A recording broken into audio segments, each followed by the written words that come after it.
Gérald Darmanin qui prend la parole à l'Assemblée nationale.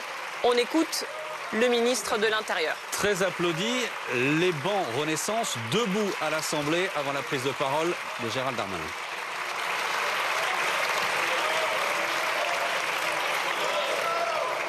Allez. Un peu de silence dans l'hémicycle. On va laisser Monsieur le ministre s'exprimer. Vous aurez la parole ensuite. Allez-y, Monsieur le ministre. Merci, Madame la Présidente. Madame la Présidente, Monsieur le Président de la Commission des lois, Monsieur le rapporteur général, Mesdames et Messieurs les députés, ce texte nous aura appris une chose, il n'y a pas d'opposition constructive en France, il n'y a que des opposants qui se détestent entre eux. Vous avez fui le débat, qu'il s'agisse de la NUPES ou qu'il s'agisse du Rassemblement national. Vous avez fui le débat, vous avez refusé d'accomplir votre fonction de parlementaire qui est de débattre.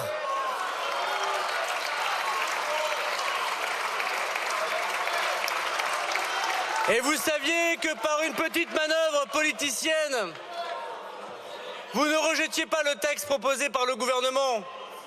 D'ailleurs, vous n'en proposiez aucun autre alternatif. Vous rejetiez le débat et envoyiez le texte élaboré au Sénat directement en commission mixte paritaire.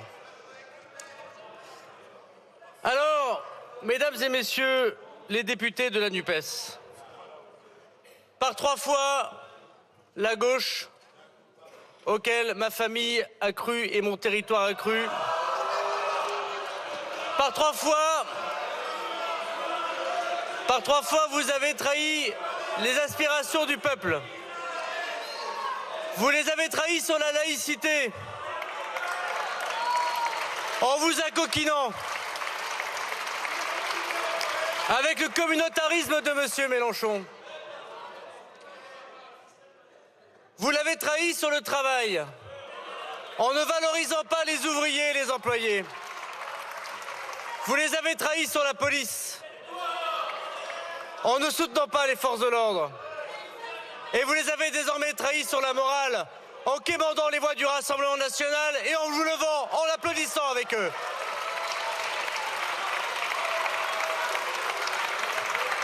Qu'il n'y ait plus jamais de mots de morale. Et vous pouvez m'attaquer comme vous le souhaitez et attaquer comme vous le souhaitez la majorité. Finalement, on n'attaque que ceux qui comptent. Et écouter vos diatribes, c'est contempler les latrines de sa renommée, comme le disait Hugo. Le texte que nous proposons, c'est un texte qui avait le mérite de proposer 27 articles qui permettaient la régularisation des travailleurs sans papier. Et je suis fier d'être le seul ministre de l'Intérieur, du seul gouvernement, du seul président de la République qui mettra dans la loi de la République la régularisation de tous ceux qui n'ont pas de papier, qui travaillent dans notre pays.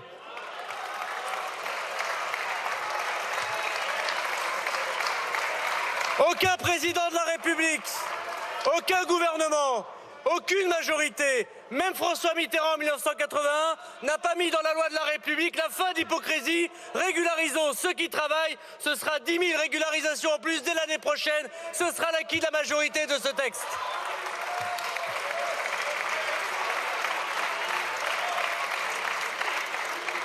Fou celui qui fait le délicat lorsque pendant 50 ans, tout le monde réclame la fin des enfants dans les centres de rétention administratifs et c'est notre majorité qui va le faire. On ne se paye pas de mots, ni de tracts, ni de discours sur les plateaux de télévision. Concrètement, on change la vie ici, on régularise et il n'y aura plus d'enfants dans les centres de rétention. Bouchez vos oreilles, mais ce texte est le texte qui permet de régler ces problèmes. Alors, il n'y a pas que cela. Il y a aussi, et nous l'assumons, la fermeté contre les délinquants étrangers. Qui peut dire ici que nous devons laisser des criminels, des personnes qui sont sur notre sol et qui nous attaquent, et qui attaquent nos professeurs, et qui attaquent nos policiers, et qui attaque les jeunes dans les terrasses des cafés sans réagir. La gauche, c'est pas n'importe quoi, c'est le soutien au travail et c'est la fermeté, comme on l'a montré depuis très longtemps.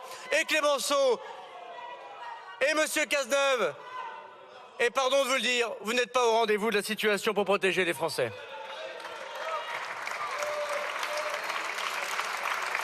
Ce texte, mesdames, messieurs les députés, proposé par le gouvernement voilà plus d'un an, connaissait 27 articles.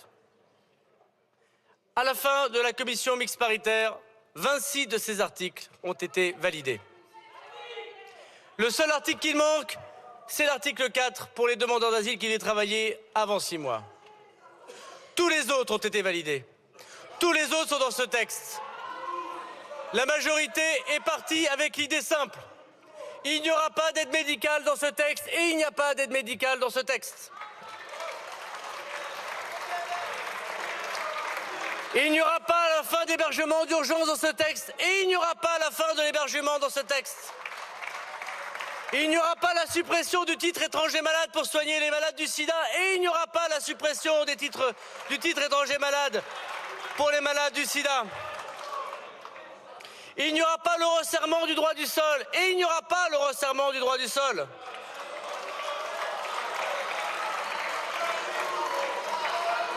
Ne vous en déplaise, le travail présidé par la Première ministre, par le rapporteur général et par le président de la Commission des lois permet certes un texte imparfait, mais un texte qui mérite d'être voté pour la protection des Français, pour la régularisation des travailleurs sans papier, pour la fin mineure dans l'ECRA et pour la simplification de notre droit.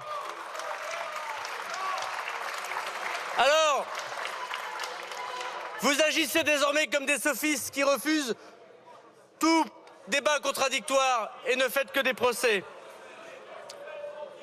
Et dans ce cas, Napoléon disait qu'en amour, écoutez bien, s'il vous plaît. On n'a pas eu de débat pendant 15 jours, souffrez que pendant quelques minutes, quelqu'un d'autre que la NUPES puisse crier et dire des mots dans cette assemblée. Napoléon disait qu'en amour, la seule victoire, c'était la fuite. Pour les oppositions, manifestement, la seule victoire, c'était la fuite du débat.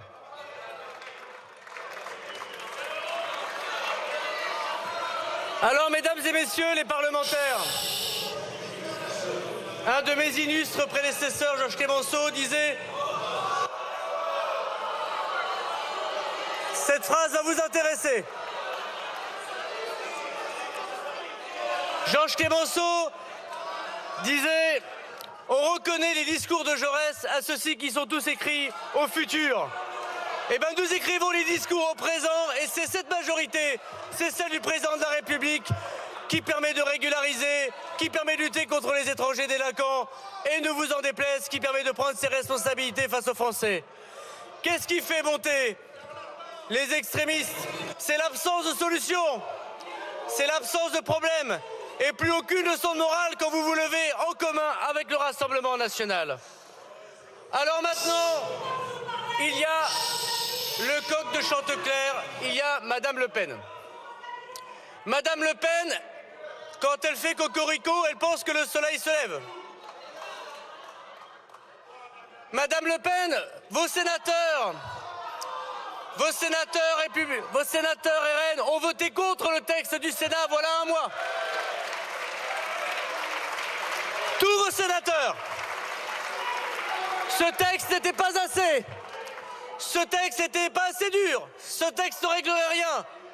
Désormais, c'est le texte du Sénat, moins 15 mesures symboliques, et vous votez pour. Pour qui vous nous prenez? Madame Le Pen, vous avez dit pendant des mois, des semaines et des années que vous ne voteriez aucune mesure de régularisation de sans-papiers. Et vous allez voter manifestement 10 000 régularisations de sans-papiers par an. Bravo! Savez-vous, Madame Le Pen, que vous ne votez pas la fin de l'état d'urgence pour les terroristes ici, mais que vous votez pour l'hébergement pour les irréguliers? Vous êtes au courant? Madame Le Pen, êtes-vous au courant que vous donnez les cours gratuits à tous les étrangers qui veulent entrer sur notre sol? Madame Le Pen, êtes-vous au courant que vous donnez un titre de séjour à tous ceux qui dénoncent en marchand de sommeil? Madame Le Pen, est-ce que vous vous rendez compte que vous votez pour le titre étranger malade, pour qu'on soigne tous ceux qui sont malades du sida? que vous votez contre la suppression de l'aide médicale d'État, Madame Le Pen.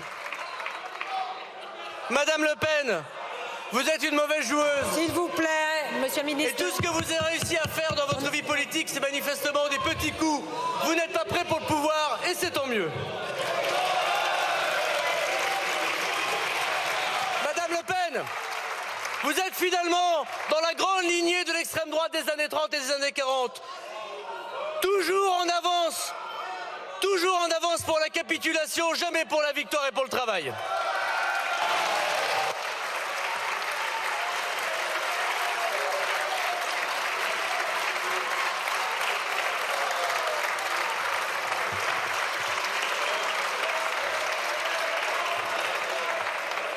Manifestement, les cris de Madame Le Pen montrent qu'on a touché juste, et c'est tant mieux.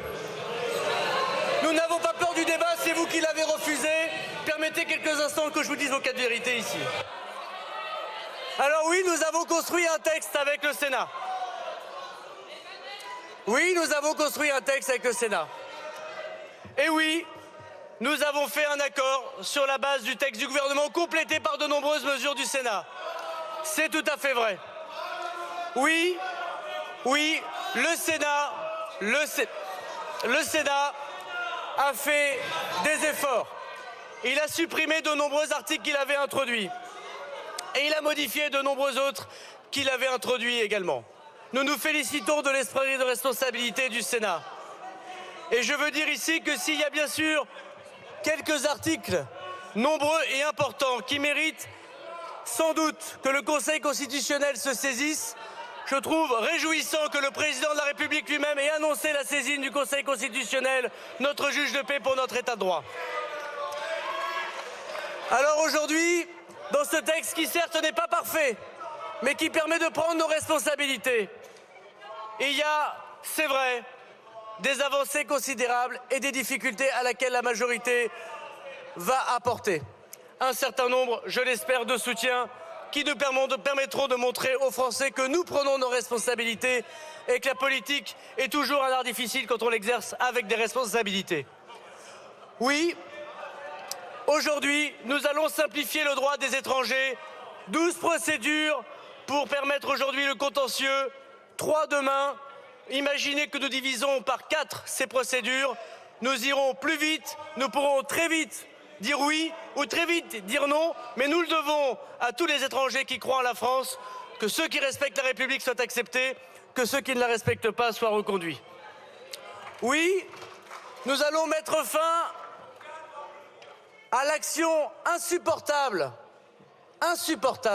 des passeurs, des trafiquants qui utilisent des femmes et des enfants qui viennent mourir en Méditerranée comme dans la Manche, et que vous soutenez manifestement en ne votant pas les dispositifs, puisque nous considérons que ce n'est pas un délit mais un crime, ce n'est pas 5 ans mais 20 ans de prison, et quand on veut des mesures fortes, on doit voter ce texte contre des marchands de mort qui prennent l'argent liquide pour permettre à des enfants de monter sur des canaux de sauvetage en leur promettant la lune, qu'ils ne trouvent d'ailleurs pas. Oui, dans ce texte, il y a des avancées considérables pour lutter contre les marchands de sommeil. Tous ces logeurs, tous ceux qui ont été maires ici savent qu'il y a des enfants, des femmes, des vieillards, des handicapés qui vivent dans des logements privés insalubres, que personne ne vérifie. Et demain, la pénalisation est au rendez-vous de ces marchands de sommeil. Enfin un délit, enfin une condamnation. Et enfin nous donnerons, comme pour ceux qui subissent la prostitution, un titre de séjour pour ceux qui dénoncent ceux qui les logent dans des conditions contraires à la dignité humaine. Oui, dans ce texte, il y a l'examen de français quand on veut avoir un titre de plusieurs années sur le sol national. Et c'est normal d'avoir un examen de français. Cet examen de français, c'est tous les pays autour de nous, ou presque, qui le mettent en place. Et des cours gratuits en échange. Et pour la première fois, nous obligerons les employeurs à créer une forme de 1% intégration. C'est pendant les heures de travail qu'on prendra ces cours de français. C'est pas quand la dame aura fait 1h30 de RER pour nettoyer vos bureaux, 1h30 pour repartir qu'on leur dira « faut aller à la préfecture à 14h ». Et oui, il y a dans ce texte le fait qu'on protège nos forces de l'ordre, qu'on va permettre à nos policiers, à nos gendarmes d'avoir les mêmes moyens que les douaniers aux frontières, qui va nous permettre aujourd'hui à nos policiers, à nos gendarmes de regarder ce qui se passe dans des véhicules quand ils contrôlent ces frontières, qui vont nous permettre de décliner les normes avancées européennes que le Rassemblement national refuse d'ailleurs, l'asile à la frontière, l'enregistrement des étrangers à la frontière. Et aujourd'hui, au niveau européen comme au niveau français, le Rassemblement national veut des problèmes et pas de solutions. Parce que ce qu'il veut, mesdames et messieurs les députés, c'est plus de problèmes pour plus de voix, alors que nos solutions que nous apportons, nous répondons aux Français, à leurs contraintes, à leurs difficultés et à leurs demandes.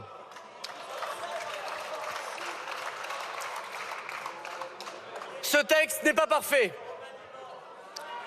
Ce texte est cependant dans la responsabilité que doivent avoir les femmes et les hommes de bonne volonté qui répondent à l'appel du peuple.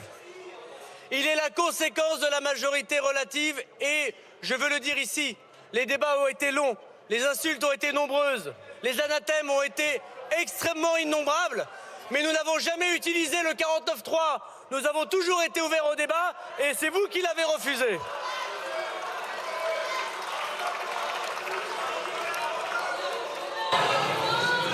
La vérité, mesdames et messieurs les députés, c'est qu'il y a des moments où on se dit que oui, la politique n'est pas une fonction facile. Et que lorsque les Français se déplacent un dimanche pour voter pour vous, ils attendent de chacune et de chacun d'entre nous de prendre les responsabilités. Je suis élu comme vous. Et dans ces circonstances particulières, nous voulons ici le dire, ce n'est pas nous qui désarmeront les policiers et les gendarmes. Ce n'est pas nous qui refuserons les régularisations des personnes qui travaillent. Ce n'est pas nous qui refuserons les 100 millions d'euros prévus pour l'intégration pour permettre à nos étrangers de s'intégrer. Et nous considérons ici et maintenant que notre responsabilité, c'est de permettre de donner au ministère du Logement, au ministère de l'Intérieur, au ministère de la Santé, les moyens, avec le ministère du Travail, de progresser pour les étrangers qui veulent aujourd'hui s'adapter et pour expulser ceux qui ne respectent pas les règles. Alors, ce bon sens qui consiste à dire régularisons le serveur du restaurant, régularisons l'aide cuisinier, régularisons l'aide de l'agriculture. C'est tellement vrai d'ailleurs qu'il y avait un amendement du groupe Rassemblement national pour régulariser les sans-papiers dans l'agriculture dans les circonscriptions du Rassemblement national. Vous irez voir les comptes rendus du débat, il faut savoir... J'ai compris que vous n'avez pas lu le texte, je n'avais pas compris que vous n'avez pas lu vos amendements. J'en suis désolé. Aujourd'hui, il faut prendre ses responsabilités et nous les prenons. Et je veux vous le dire, en aucune façon, nous allons aller bien sûr au vote en rejetant la motion de rejet de la France insoumise, sauf si bien sûr de nouvelles alliances de circonstances se répétaient, mais je crois qu'elles ont déjà été assez mortifères. Mais nous le disons ici fièrement, ce texte sera voté sans les voix du Rassemblement national. Ce texte sera décompté sans les voix du Rassemblement national.